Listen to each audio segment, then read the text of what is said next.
Hello.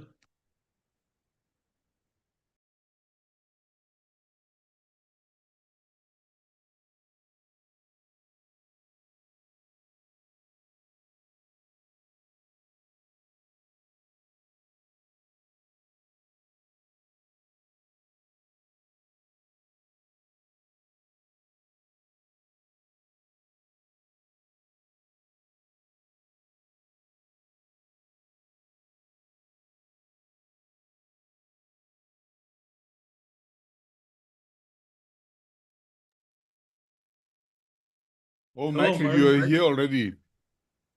Well, it's 1 minute to nine, Martin. Yeah, but that's German application of time, right? Well, we try to be on time, just like you always quit on time. So the one week when you weren't here last week or Yeah. 2 weeks ago, we went over, but your assistant bumped us off at 10 o'clock sharp. Yeah. I was in an airplane at the same time. I was even wondering whether what is going on, but my team is really great.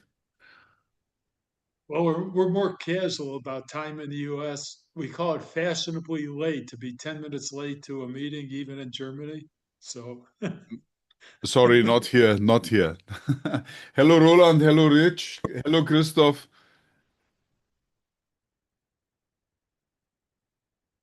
hey Rich, how you doing? Hello, Roland. They're shy. Uh, No, Oh, just I'm just here. fighting with Zoom surface. Okay, now I got it. okay. Hi, everybody. Hi, guys. Hi, Hi, guys. Hi, Rich. Hi, Roland. Rich. Hi, Christoph. How is China?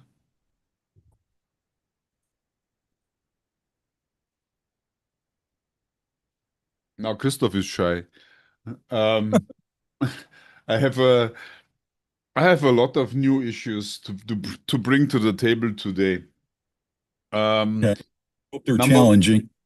yeah. So good. Okay, Christoph sent a text message. Still driving with a scooter, can talk in 15. Wow, that's China, you know. You can drive on a scooter and text, but you cannot talk. Singapore would be the other way around. Um, Okay, I have the following. Rich, you made one remark last week that really struck me. You said that for 12 or 18 months, I'm already telling everybody that the German economy is bad or going to be bad soon. And and I didn't realize that I do this for such a long time. But and I even wrote a report about the German car industry and why the German car industry over the next few years will lose almost all of its export. And while the cars are still produced, they are not produced where they're where they were usually produced, but they're produced where they are bought, and that's a general trend.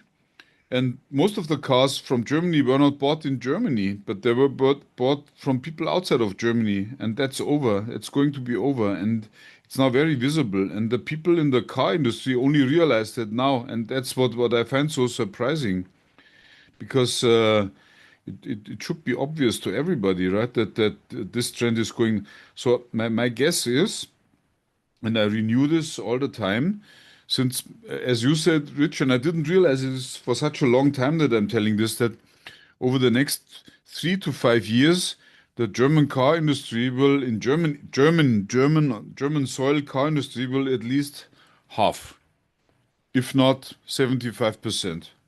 And that's major because this is not only the car producers, which have only 800,000 workplaces, but it's also the suppliers. And I found out that there are even tier six suppliers, which means that between the final car and the supplier, there are six levels in the value chain.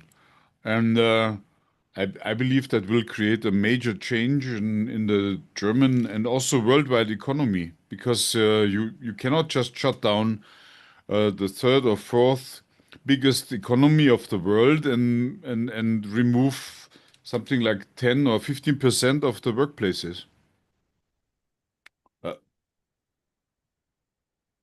Yeah. Okay. Yeah. So, and now I am in my innovation mode, telling all the back from Germany, where I spent 4 weeks of my life telling all the small and medium-sized enterprises that they need to innovate. And now guess what? A Bavarian brewery came up and said, "Hey Martin, we heard you talking on LinkedIn. So what can we do?" And we are now back to 2 weeks ago, where I said, "Hey, what can we offer these people?" And Right. and and and now they are scratching their head, as you did just, David. Yeah, Karlov, hello. Uh, and there must be a price tag, right? And and uh, and what applies to the German small and medium-sized companies, and this brewery um, is something like a tier 2 supplier to the German um, car industry suppliers because they produce beer and Germans drink beer. But on the other hand, Germans drink less beer than, let's say, 10 years ago because they grew out of the age where people drink beer and the younger people don't drink beer anymore. I don't know what drugs they take, but it's not beer. uh, uh, yeah. So it's quite interesting. And I had a very open discussion for 30 minutes yesterday night, Singapore time. And I was wondering where to start. And and yeah, I walked them through the Ansoff matrix, what they can do business strategy wise, what is high risk, what is low risk, but they realized that market penetration doesn't work anymore for the time being. So there is some insight that they need to innovate, and either innovate with respect to creating a new market or innovate with respect to creating a new product, or both. And yeah, for doing both, I would always suggest Southeast Asia. That's where Christoph comes in, hopefully later, because I had another meeting with a client who is not producing in China. It's a security relevant product. And that security relevant product is if you have security relevant products from China right now, you're in a very bad position because the rest of the world, maybe except Russia or I don't know, a number of other yeah, I wouldn't say dark states, but some states that are not really wanted. Um, they they work together with each other, but you cannot easily sell a product from China in the West anymore. And I could feel that in our round because whenever we were talking about China, then some of our US people here in our group, like you, Rich, you became somewhat hesitant, and that's only a feeling. I cannot tie it to something special, but yeah, that's what I can see, that the geopolitics worldwide have an influence on business and also on innovation because you cannot easily try to innovate in China anymore. Despite Christoph, I mean, you tell us when you're down from your scooter, you are promoting that. So I believe it's quite an interesting field of tension that we are currently in. So, Martin, I've got a couple points. The first one is, let's go back to the brewery guys that contacted you. Yes. So, the first question should be, are they currently a low-cost producer, or are they a differentiated product producer? differentiate don't need to from Craftsman beer is not, you know, you remember about a year ago or two, we had this startup who became a successful Munich brewery, one of the very few, and they explained to us what a Craftsman beer is different from a industrial beer. So Yeah, this is a exactly. Craftsman. This is a Craftsman beer, as you may know from your own place in Chicago. Yeah, so it is a differentiated supplier, right? Yes. Yeah. So, you know, the next question is, you know, if they were to look at, you know, adjacencies, right?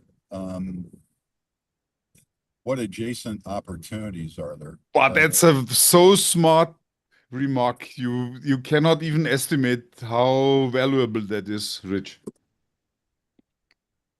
So, you know, and then to build on that is, you know, to understand, you know, maybe it's, you know, looking at, you know, and I'm just going to use some known categories.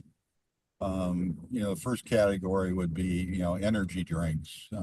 Next one would be, you know, looking at, you know, water. And the next one would be looking at, you know, some kind of liqueur, right? Or, you know, still something in categories of liquor, but, or alcohol, and then non-alcoholic, right? Yes. Maybe there's an opportunity to be a licensee for, you know, Gatorade in Germany, right? Which is a energy drink, or not an energy drink, a athletic drink here in the US, right? Which is very popular. Or something akin to that, you know, maybe a new Gatorade that's got some, you know, different points of differentiation to it. That's apart from Gatorade and some of the others. Or, you know, there's another category of product that's called, you know, like vitamin water, right?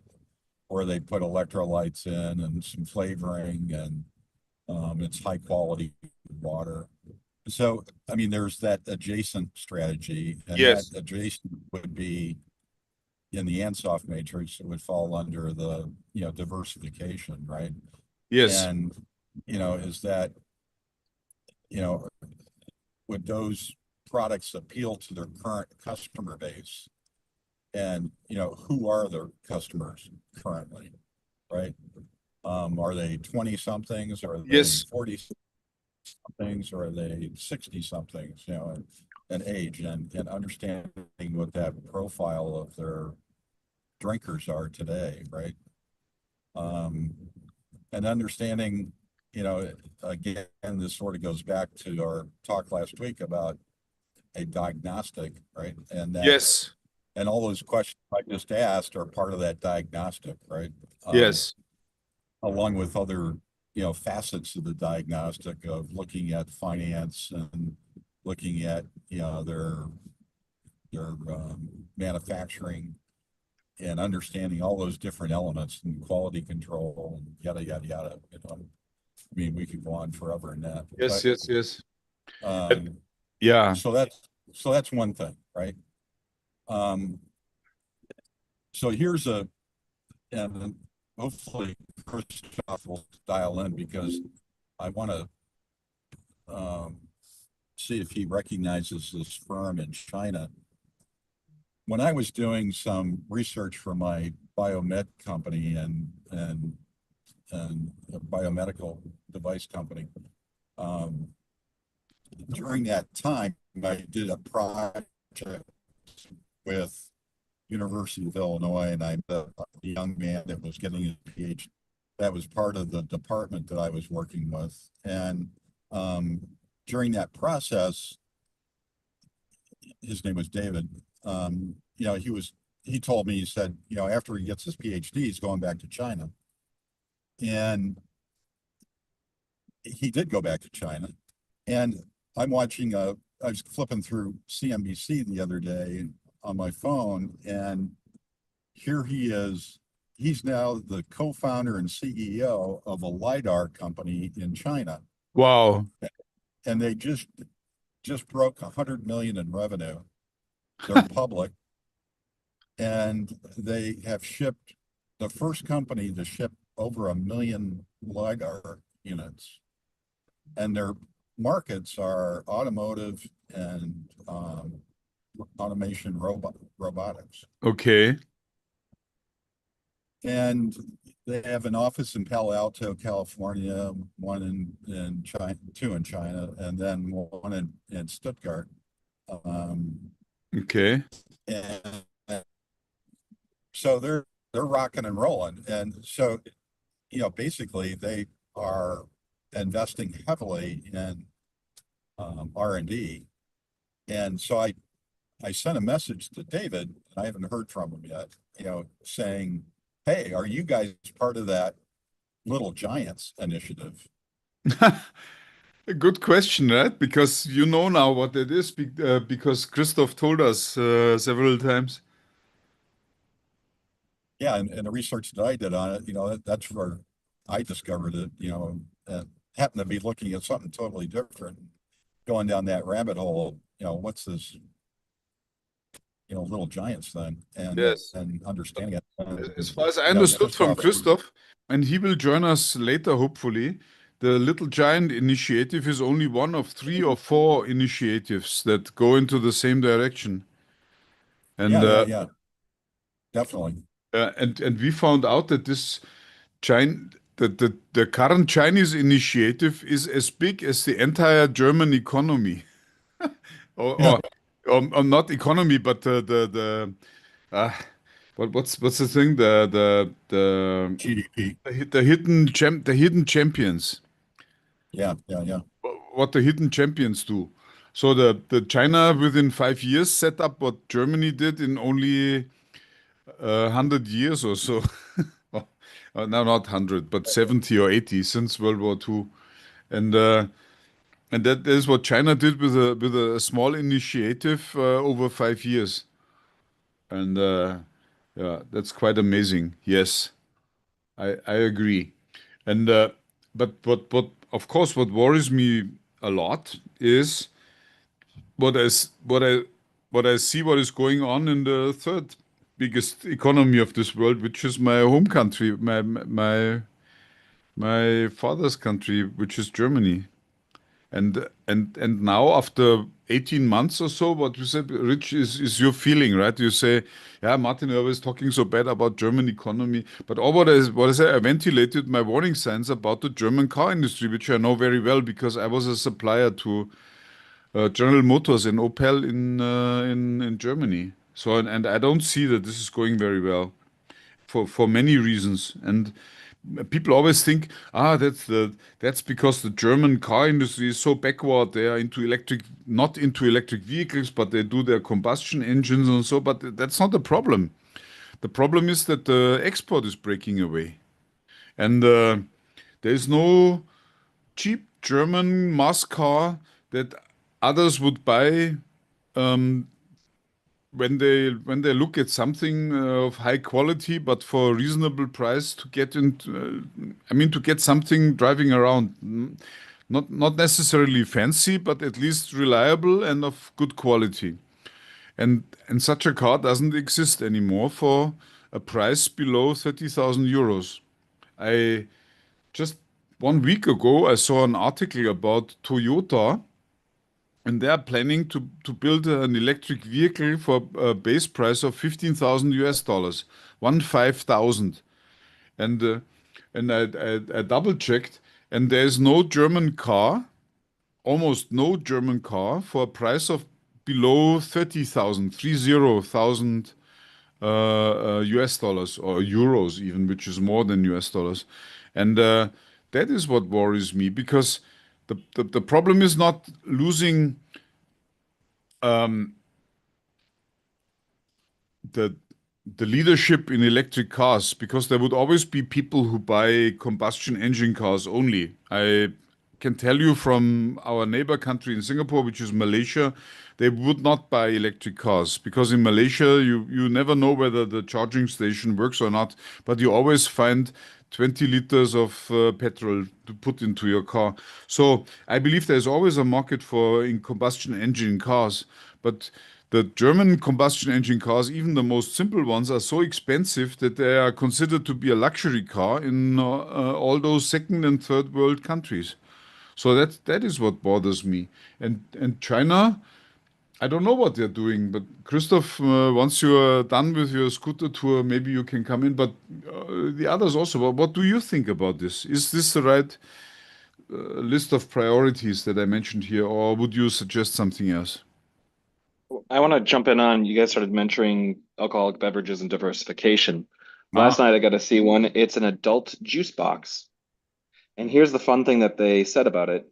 They end up reducing the cost of freight because they can package so many more juice boxes in a container. Not juice boxes, more like Capri Suns, those pouches. And there was one other thing, that the design of it being in a pouch had another consequence. It is not a carbonated beverage.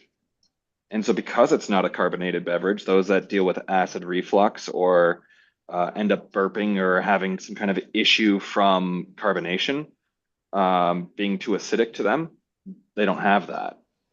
And so they ended up diversifying the field of products being offered. And that's why they're making so many sales.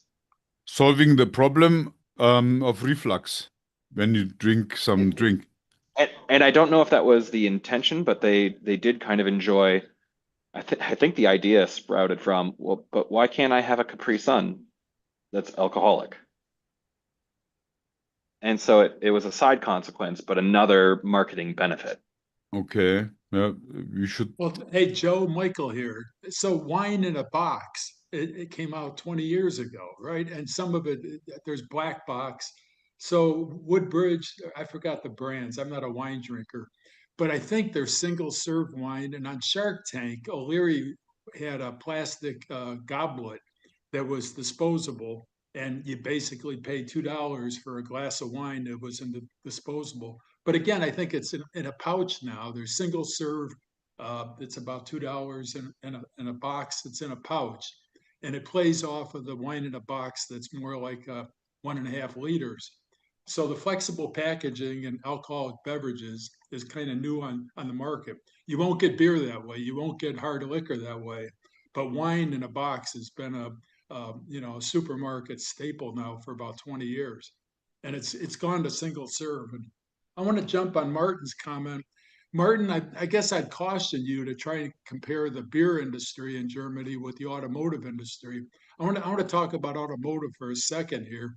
Your number of jobs that are being lost in the automotive tiers in Germany, I don't question that, but I sent Rich a map.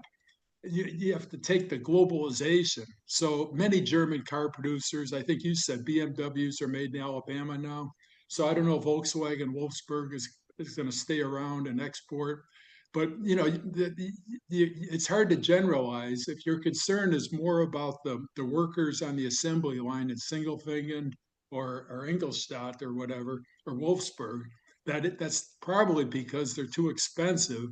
And the German car companies are offshoring, just like the Japanese came here 40 years ago, and they call them transplants.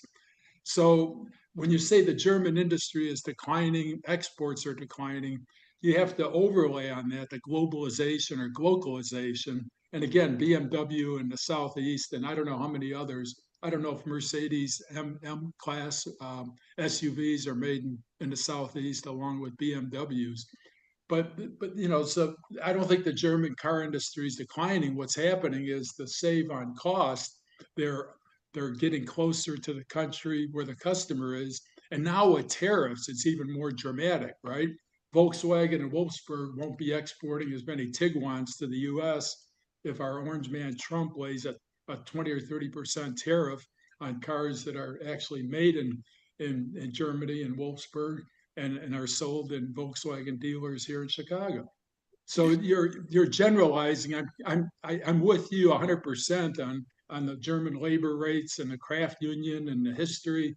So I think the German car companies, you have to look at global market shares. I don't know that they're declining, Martin. They may be declining versus the Chinese. Actually, they're not declining. They're not declining. Yeah. Of course not. But the problem is that Audi worker in Ingolstadt will not easily move to Hungary. No, I agree, Martin. They're going to use Hungarians, and again, my electronic modules on my 22-year-old Audi say "Made in Hungary." So they say Audi, but they say "Made in Hungary." Yeah. So yeah, I think the Uh, industry overall Actually, is going to transport. your pronunciation, I would like to be politically correct here. Hungary is not the same meaning as hungry. Oh, sorry, Hungary. Three Yes. syllables, Martin. Hungary. Sorry, I said it too fast. Hungarians are definitely not Oh, hungry. sorry. When you look Well, at them, sorry. actually, some of them are quite fat, so it's not. Three syllables for the country. Yeah, My apologies. please don't do that to them. They are very kind people. The language is weird, but very, very, very kind people and very good food. So is not hungry country. Okay, so they're going to least cost country for their labor Yeah. and for local content and tariffs. I think there's going to be more and more German car companies, if not the Brits, if not the Japanese, are Yes. going to be making cars in the United States because No, our labor's cheap. Michael, the main thing when I'm discussing this is the issue is not so much that production in Germany goes back or whatever declines or whatever. At least from a personal point of view, I can live with that. The problem is only when you create such a decline or when such a decline happens in the world, that has an impact on geopolitics. Because Germany is I don't know, the third or fourth biggest economy in the world after US. It's the third, Martin, and I sent you an email. China is definitely number two now, and Yes, Germany's GDP is only 1/6 of the United States. yes, So, of course. if the customers are here and if our Orange Man president is going to hold stiff on tariffs, Volkswagen Wolfsburg is going to be half its number of employees in 10 years, and Volkswagen is going to make Tiguan's or Beetles in the Southeast somewhere where there's no unions and labor is cheap. Yeah, but maybe this is a long shot, but what I can tell you is there would be people in Germany who would need some growth elsewhere.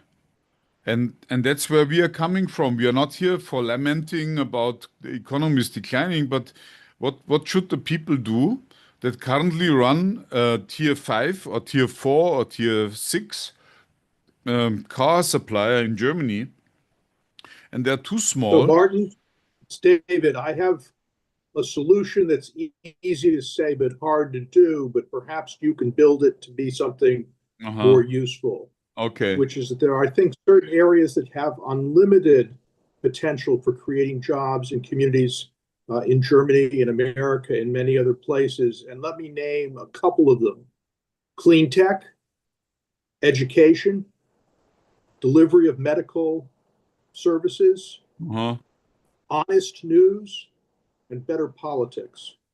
Better And if you politics. can create companies that offer help with doing those things, there's no ceiling on that. Yeah. Okay. Yeah. And I would urge any entrepreneur to try and fit that into what they're doing, whether it's biotech or software or just a product or a bookstore, coffee shop, or whatever it would be. Think about how to make it cleaner and then maybe license innovation. Think about doing better education after school in America, whatever. Think about getting medical care to those who are underserved, a terrible problem in America. I suspect less so in Germany. Honest news is a huge problem that needs to be solved, and that obviously relates to getting people to vote better and less for demagogues. Okay. And I'm sure there are other areas, but those are a few. Okay. Now back to where I started. What would you tell the brewery? I would look for ways to make your brewery process more environmentally friendly, both Okay. in terms of suppliers and product and whatever.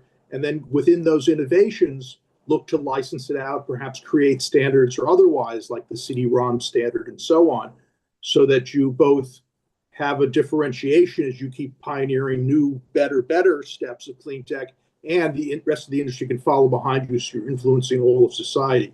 Now, this is perhaps too idealistic, and it's certainly far easier to say it than to do it. And then perhaps there would be a way of combining beverages with better medical care. Okay. Obesity, whatever. Okay, but now put that in the answer matrix. Is this high risk or low risk or medium risk or what? I would guess, and again, I am a terrible entrepreneur and business person. I have no skills that way, that there would be a range of solutions where you could have a portfolio of high, medium, and low risk. And again, with the greatest respect, using your 4x4 and those terrific methods in there to sort of de-risk and figure out which ones have traction after you've brainstormed 5, 10, 20, 100 possibilities, picked 5 or 10 to go with at different levels of risk, and then using 4x4 to advance them in a sensible way. Okay. And again, all I'm saying is it's easy to name things that aren't limited the way perhaps cars are. I believe if you if you ask our Lions, then they would have a different opinion, I believe, because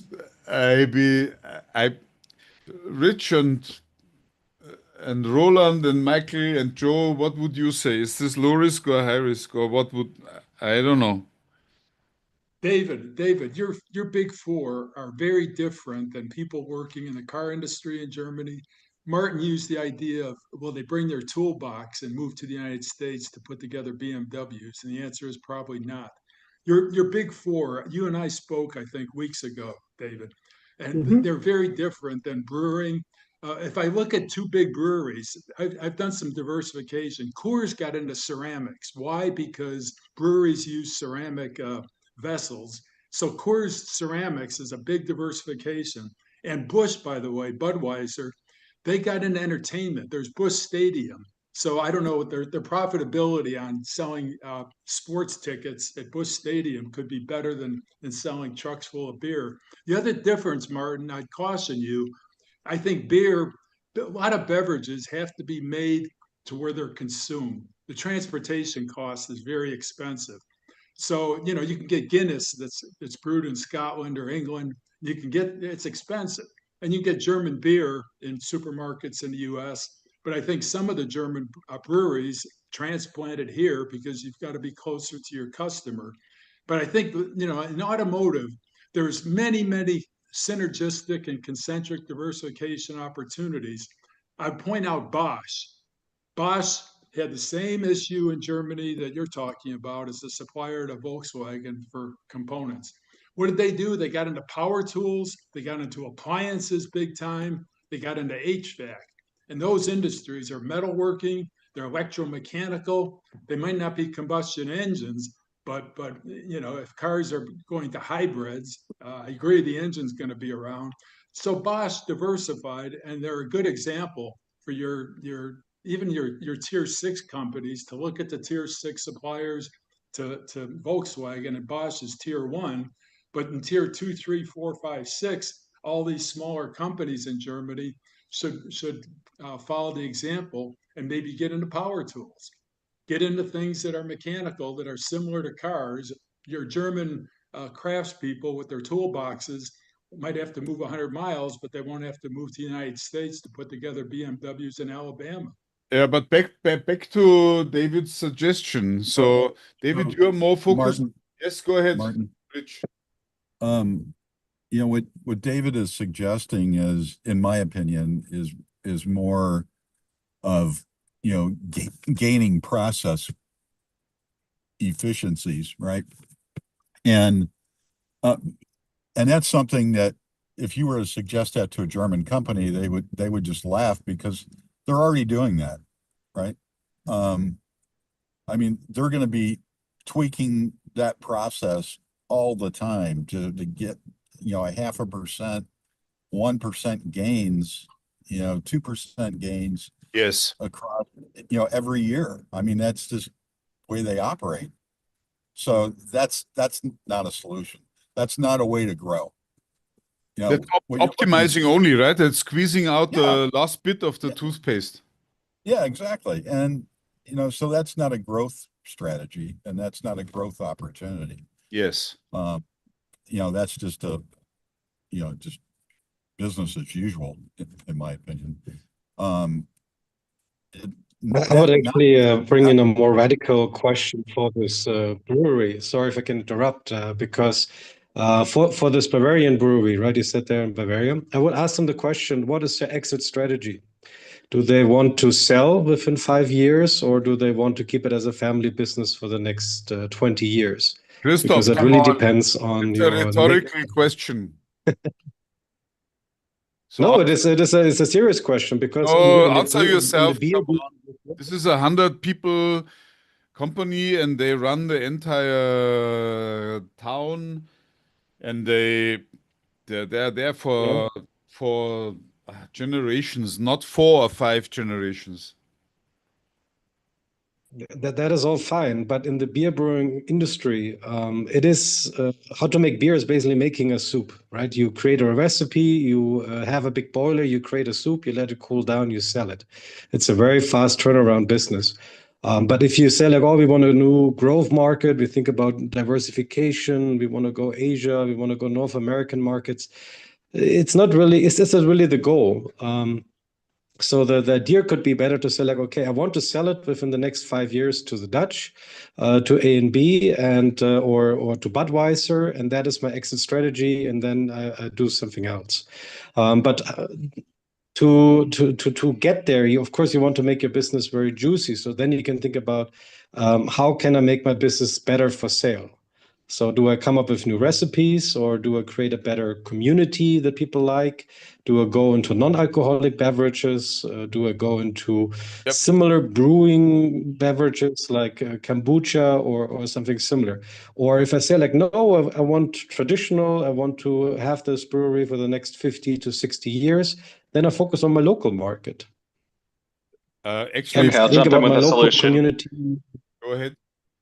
So Martin, it I can be suggest very that every different mindset. brewery that I show up at, I ask them if they have something on nitrogen, and that it's not carbonated, because again, the pH of that beer ends up giving people with acid reflux less problems. So diversification. I would say if they do not have a nitro tap, I would give them a lot of grief for not having one nitrogen beer. Like Guinness. Like Martin, Guinness. hey, Martin, I want to jump in. There's a niche. German beers are very popular in the U.S. They're expensive because they have to, cross 6,000 miles. Have you ever heard of Hocker Shore? Hocker Shore is my favorite. It's called Weiss beer. It's wheat brewed, and it's a niche. And I don't think it's brewed anywhere else other than it could be Bavaria. Rowan may know it. It's Hocker Shore. It's called. Are you familiar with it, Martin? They're very successful all over the world. Yes, we are familiar, and that's not special. There's so many of them. Well, it's special in the U.S. It's twice the price of Budweiser, that's for sure. Okay. It's like what Guinness is doing, bringing beer from England.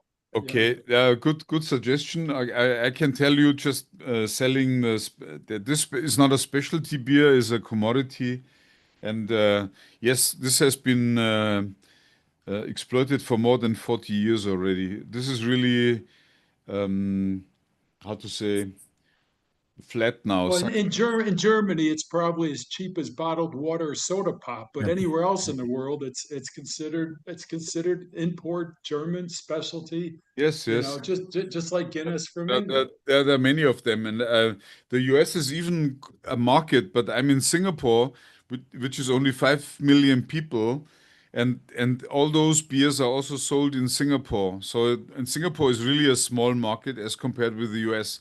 And if you find something in Singapore as a commodity that tells something about the goods. So no, that's definitely not. Just geographical expansion for finding a new market is not the solution for them. I don't Hey, think. Martin, so in Singapore, the Japanese have, what is it, Sapporo? Is Sapporo in Singapore? Yes, that's one of the 5 famous Japanese beer marks. It's very expensive here. Is it cheap in Singapore? In Singapore, nothing is cheap. Number one, and number two. Okay, so Sapporo is just like Hocker Shore in New York. It's Actually, forget it. They could have done this Singapore or whatever, Southeast Asia, 15 years ago, but not today. This market, Well, the other thing about beer companies, Martin, is they're pure plays. There aren't too many beer companies that diversify into Doritos chips like PepsiCo or now orange we are at juice. the core. If you Yeah. just geographically expand your market, that's not a diversification by No, definition. I agree. Beer companies all over the world tend to stick to their knitting, even though Busch got into entertainment stadiums and Coors got into ceramics, but most of them Michael, sorry, are stuck in I'm beer. really sorry to use you now as an example. I don't want to put you in the limelight, but we really need to clarify our terms. What is diversification? It's new product, new market, or new market, current Yes. product, So or it's both. If it's both, it's Yes, conglomerate but if you just diversification. supply your existing product to another country, is this diversification? No, that's globalization. It's expansion geographic. It's Yes. not diversification should be new market for current product or new Yeah. product to current market or both. Yeah. So, and when we talk about diversification, that is innovation, but it's either incremental or non-incremental, and the low risk innovation is the incremental one, and that's where we started. So, and Rich, when I described the brewery, he immediately came up and said, let's look at what is you used neighboring or what is it that you used, Rich? You said Adjacent. adjacent. Yeah, Jason. Yeah. So we are looking and my talks with Frank Mattes over the past weeks just reinforced that I would never recommend a company to do non-incremental innovation when they just want growth and as soon as possible. I would suggest something low risk. And Rich, that was your line, right? When you started to talk about the brewery. Yeah, Yeah, yeah. Martin, there's also vertical integration. Don't forget, you could step back and buy your supplier.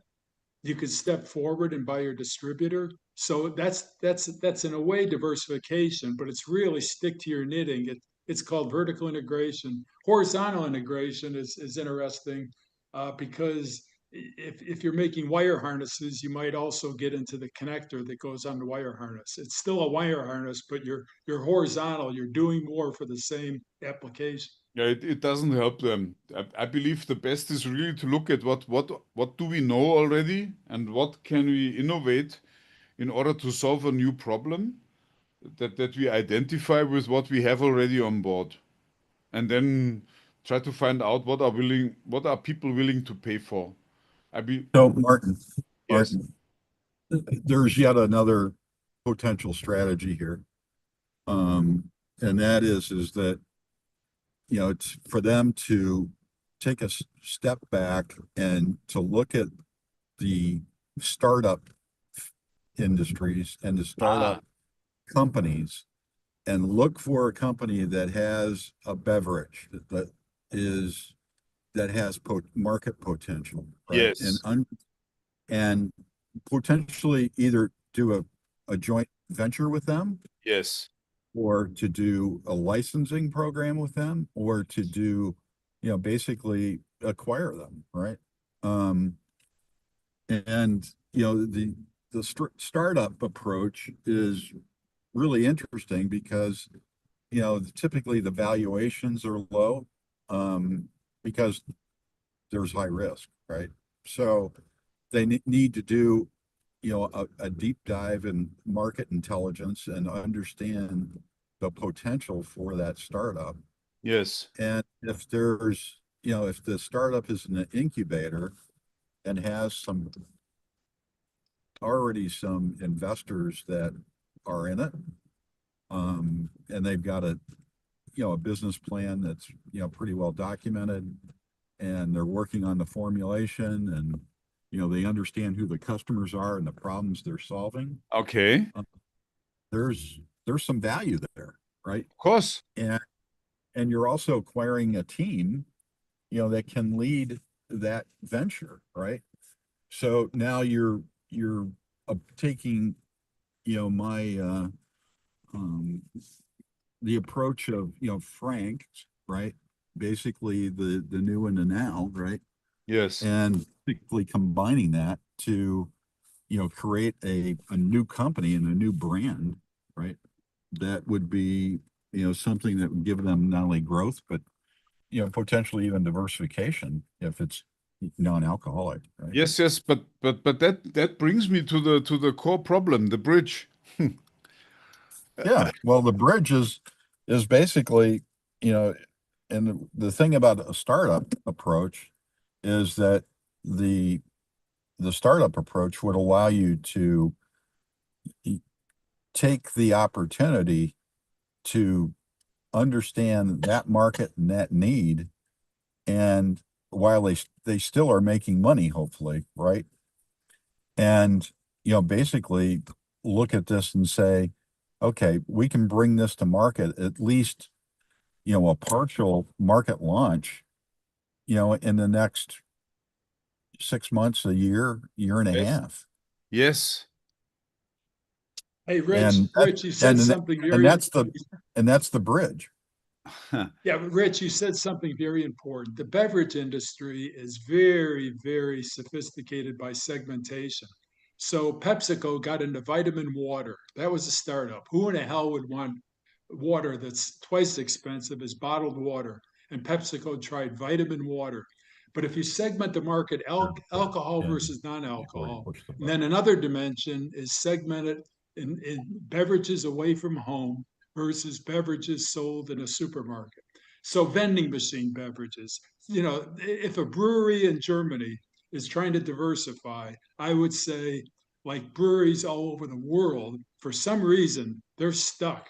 They're stuck in low alcohol beverages, and it's sold, in taverns and restaurants, and it's sold in supermarkets. But again, Coors got into ceramics. Budweiser got into sports stadiums, where there aren't too many examples of diversification of someone in alcohol getting into non-alcohol, because the non-alcohol people are billions and billions of dollars, and Coca-Cola's been around for 100 years. You got to believe Pepsi and Coke dominate with diversification ideas. And again, vitamin water, it's selling, but it's kind of a flop. And PepsiCo had to tell their investors, what else can they do? They bought orange juice in Tropicana. It's certainly a healthy direction, just like vitamin water. But they also bought Gatorade for sports drinks that are healthy. But even I mean, the activity of some of these beverage companies do not include coming into the beer market. And in reverse, the beer companies are committing suicide if they try to compete with non-alcoholic beverages. Okay. I like Joe's idea, getting into packaging. There's something creative. Getting into pouches for single serve wine is something that what's it called? Consolidated Beverages got into it, and they're the ones who do black box wine. They got into single serve wine in pouches, like you said, Joe. It's like the kids' fruit juice in a pouch. Okay. It's a great idea. Can I put a bracket around those and pull out of the bracket a common denominator? It's the people, because I think they're stuck in beer. They ought to think more about exporting their beer and selling it in different size containers, maybe getting it into tanks and in bars and restaurants. Coors got into the tapper business. Okay. The following is currently happening when you follow the German media. When different from 1 year ago, currently the whole of Germany seems to wake up somehow, because they all realize that they have reached the end of the rope, and they all realize or feel it or whatever, that continuing with the existing system doesn't lead very far. Maybe. Okay. So someone around me, I just mentioned the topic, and they added another one. Break the German rule and don't call it beer. Start adding in one of the Yes. non-4 ingredients. What else? And start marketing around that. What I want to say is the following. You will not get any innovation with people who push it or drive it, because there is always risk and always uncomfortable situation, and so you need a whole team, people who push innovation and those who protect it internally. And And that's why I'm suggesting the startup approach. yes, for example, that's one, but it's also, as Frank said, from his measurements, the success rate is very low, something like 9%. Yeah, Martin, can I ask a clarification question? Are you allowed to have coffee in your beer in Germany? Actually, I'm not a German. Number one, I don't drink beer, and I certainly would not buy a beer that has coffee in it. So Oh, it's my favorite. It's I like would putting buy Red, so good. Joe, it's It like is- Red it is Bull. It's like putting possible, yeah. Red Bull. It's like mixing Red Bull with beer, you know? Yeah. So there are ingredients, at least in my comprehension is that, you know, if the right, what is it? The freedom to operate to call it beer.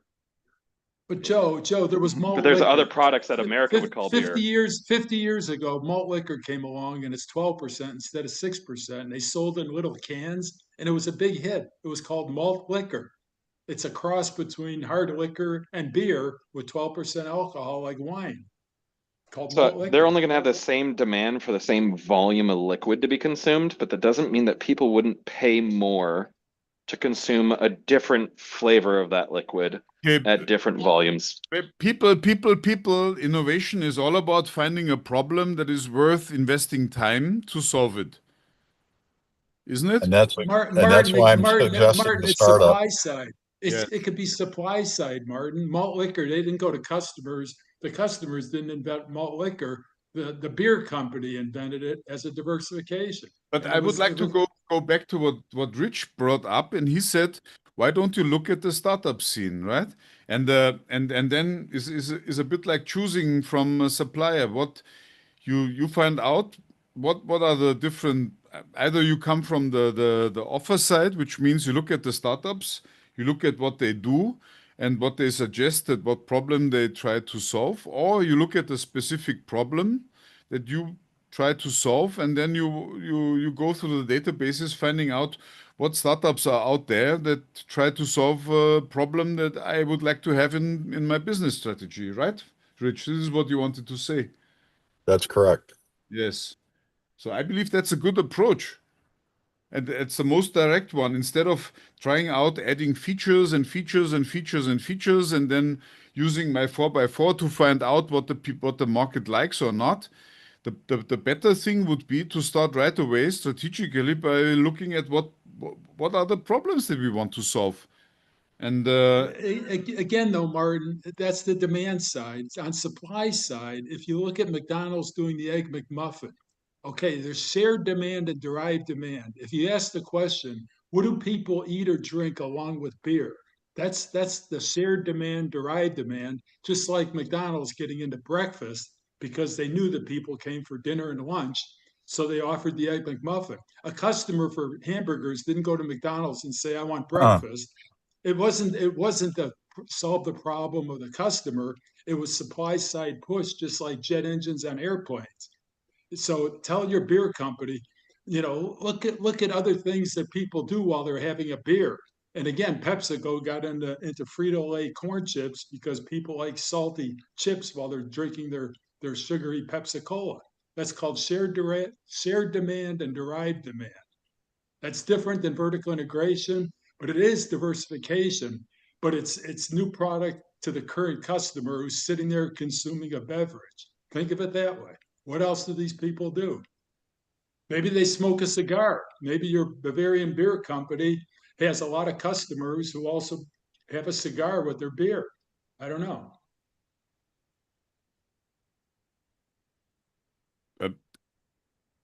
I believe Maybe they smoke cannabis, Oh, Michael, you're leading away from the core. The core I wanted to highlight is I believe for something like the beverage and industry that is really well known, and when I was in the meeting, then there was the marketing, the head of marketing was there, and he comes from Coca-Cola, funny enough. And he knew exactly on what parameters you could change at the beverage product. But he didn't know about innovation. He knew that innovation is only innovation if you do something new that makes profit. That's already something good, because it's already better than if you talk with technician natures who only see that they have a dream of a new product feature that they want to have, and then they invest all the money that they have into developing something that has that feature. But for me, that's the gadget approach. It's more or widget approach or whatever. You build something because you think that the world would need that. And then once the thing is ready, then you go out and try on a mission to convince people that they need that product, and that's seldom successful. While it's very successful to listen to what the people need and then provide a solution. And Martin, the other reason that the startup approach is attractive is because those startups have already done that work in identifying a problem. yes, And you can look at, after you talk to them and sign an NDA and go through all the, memorandum of understanding and all that stuff, now you can get to see, what the business really is and what they intend it to be, and understand the customer that they're targeting, understand the market dynamics, the industry dynamics that they're in, etc. And then do a deep dive on that and understand, is there a business opportunity there to invest in? yep. But Rich, again, I'm back to my image with the bracket around the problem, and then pull out the common denominator. And the funny thing is the following. The funny thing is the common denominator on a small and a big scale are the people. Because you cannot do such a project with an average guy who goes there and fills out the job in the line. And when I sat there and I contemplated about the talk that I had yesterday, because today I was supposed to write a little report about what I heard with them from the and the tiny little voice told me, hey, what you're doing is the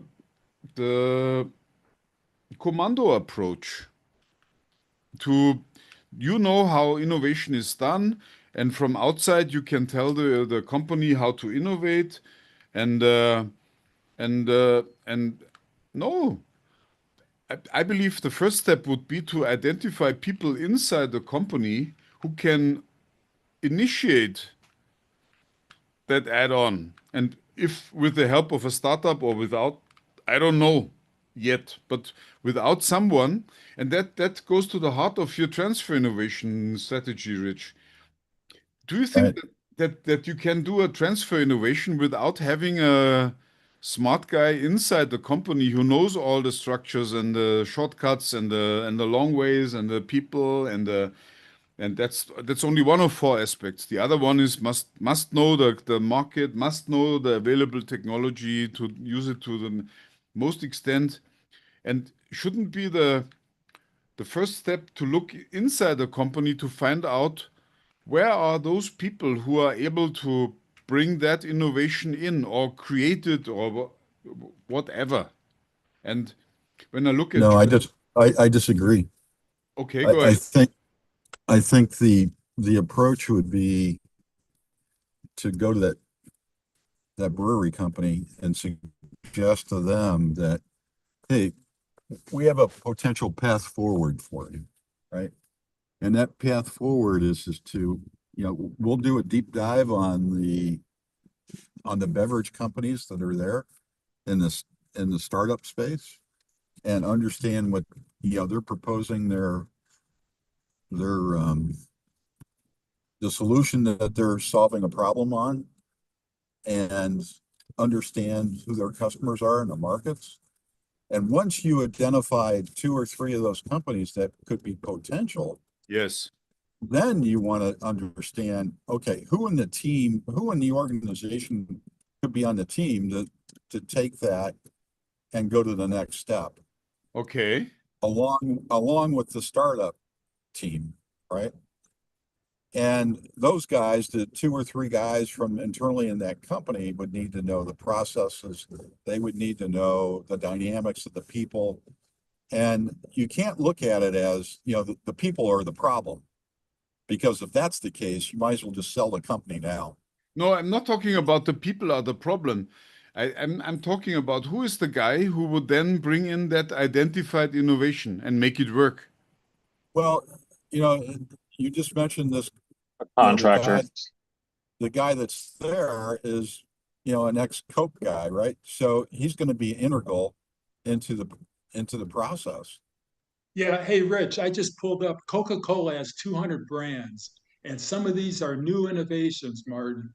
After we get off, pull up Coca-Cola company, brands. They got into sparkling beverages, hydration, coffee and tea, juices and dairy, and alcohol. If They I have can 200 suggest brands. something, if it's too cold in Chicago during wintertime, just travel down to Atlanta. There's a whole museum where you can see all the 200 brands in one room. Okay, but keep in mind, if they got the Coca-Cola guy, if they're stuck in things that are liquid, they got 200 brands to look at and how Coca-Cola did it. And a lot of them were startups. It says, we meet you at any point in your day with drinks that you Yeah, love. but That's their mission statement. That's where the salesperson comes from, and he within 1 minute told me the Coca-Cola strategy, and I was very surprised. Okay, 200 brands. Now again, PepsiCo competes with Coke, but they got into snacks that people eat while they're drinking Pepsi. That's different than just liquids. The companies are very different in that respect. Yeah. PepsiCo got into Hey- orange juice. Coca-Cola Hey, you doesn't guys. have orange juice. Hey, guys, I gotta go. Yes. Have a great day, great week. See you Talk next to you week. We have reached the end of the hour anyway. Goodbye. Thank you for joining. Bye-bye. Thank you. Bye-bye. Bye. Bye, everybody.